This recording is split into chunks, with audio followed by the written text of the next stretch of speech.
आचार्य प्रमोद कृष्णम कल्की धाम की आड़ में सरकार का सहारा लेकर बेशकीमती सरकारी जमीन पर कब्जा करने का प्रयास कर रहे हैं, जिसकी शिकायत पूर्व में की जा चुकी है। पूरी खबर जानेंगे, लेकिन उससे पहले स्वागत आपका GPN24 में। मैं हूं आपके साथ मोनिका।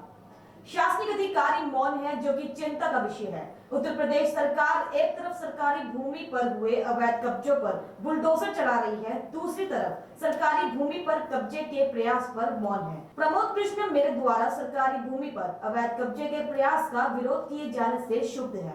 इस कारण वे अपने द्वारा पोषित एवं संरक्षित अपराधी से मुझ पर हमला करवा सकते हैं। इस कारण सरकार को पुलिस प्रशासन को मेरी सुरक्षा की व्यवस्था करनी चाहिए। सरकार एवं प्रशासन से अपेक्षा है कि वह संपूर्ण प्रकरण का संज्ञान लेते हुए प्रभावी कार्यवाही करेंगे। आज प्रेस वार्ता की जा रही है, किस उद्देश्य में की जा रही है? देखिए, आज प्रेस वार्ता का मुख्य जो कारण है वो एचोड़ा कम्बू में आचार्य प्रमोद कृष्ण द्वारा सरकारी संपत्ति पर अवैध कब्जा करने के प्रयास में जो निर्माण कार्य कराए जा रहे हैं उसके संबंध में है। एक्चुअली में है क्या, वहां पे जो निर्माण हो रहा है वो स्वीकृत नक्शे के विरुद्ध हो रहा है। जो गेट बनाया गया है वो नक्शे के विरुद्ध बनाया गया है, स्वीकृत नक्शे के। पूरा का पूरा शासन और प्रशासन मूक बना हुआ है और अवैध कब्जा करने का षड्यंत्र में सहयोग कर रहा है, जो कि चिंता का विषय है। इसके संबंध में पूर्व में मैंने तमाम शिकायतें भी की हैं एविडेंस के साथ, लेकिन वहां पे जो विकट परिस्थिति है वो ये है कि वहां की पूरी गांव की पूरी विद्युत व्यवस्था को ध्वस्त कर दिया गया है। गरीब किसानों की फसलों को बर्बाद कर दिया गया है। खड़ी फसलें जोत दी गई हैं। आने वाले समय में जो है वहां पे किसानों के सामने भूखमरी की स्थिति पैदा हो सकती है, जो कि चिंता का विषय है। सरकार को इस पर देखना चाहिए। दूसरी सबसे बड़ी बात क्या है कि जो मुख्य उद्देश्य प्रेस वार्ता बुलाए जाने का है कि जिस तरीके से मैंने शिकायतें की हैं, तो ऐसा संज्ञान में आ रहा है कि आचार्य जी या उनके पोषित जो माफिया हैं, जो अपराधी हैं, वो किसी भी तरीके से मुझे क्षति पहुंचा सकते हैं, हमला कर सकते हैं। इसलिए मेरी मांग इस आपके चैनल के माध्यम से है शासन और प्रशासन से, पुलिस से, कि उस संबंध में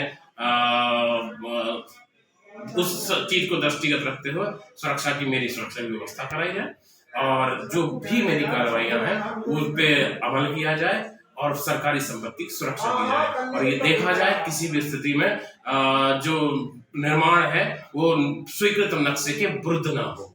दूसरी सबसे बड़ी बात है कि वहां पे जो किसानों के सामने, जो वहां पे गरीब किसान हैं जिनकी फसलें पलट दी गई हैं, जिनके बच्चों के सामने भूखमरी की स्थिति आ सकती है, तो सरकार को व्यवस्था करनी चाहिए उन किसानों की फसलों का मुआवजा देने की, उन किसानों की फसलों का वाजिब मुआवजा देने की, ताकि किसी के सामने भूखमरी की समस्या ना आए।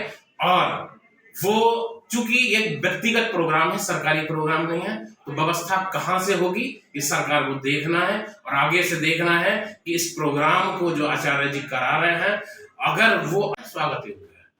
धर्म ये नहीं कहता कि आप धर्म के नाम पे किसी सरकारी संपत्ति पर अवैध कब्जा कर ले। सरकार को सारी चीजें देखनी चाहिए, उसके बाद ही आगे का कोई निर्णय लेना चाहिए। दूसरी सबसे बड़ी बात है, क्योंकि मैंने जनहित में, सरकार हित में आवाज उठाई है, तो सरकार का दायित्व बनता है सुरक्षा करने। अच्छा, सरकार से आप क्या संदेश देना चाहेंगे? सरकार को सीधा संदेश मेरा है, किसी भी स्थिति में एक तरफ तो सरकार, हमारी उत्तर प्रदेश सरकार माननीय आदित्य योगी जी जो है सरकारी संपत्तियों पर अवैध कब्जे पर बुलडोजर चला रहे हैं। पूरे प्रदेश में सरकारी संपत्तियों पर जो अवैध कब्जे के निर्माण हुए हैं, माननीय योगी जी ने, उनकी सरकार ने बुलडोजर चलाने का काम किया है। तो यहाँ उसका उलट कैसे हो रहा है, ये सोचने का विषय। सरकार को उस पर ध्यान देना चाहिए और सरकारी संपत्ति की सुरक्षा करनी चाहिए। धन्यवाद।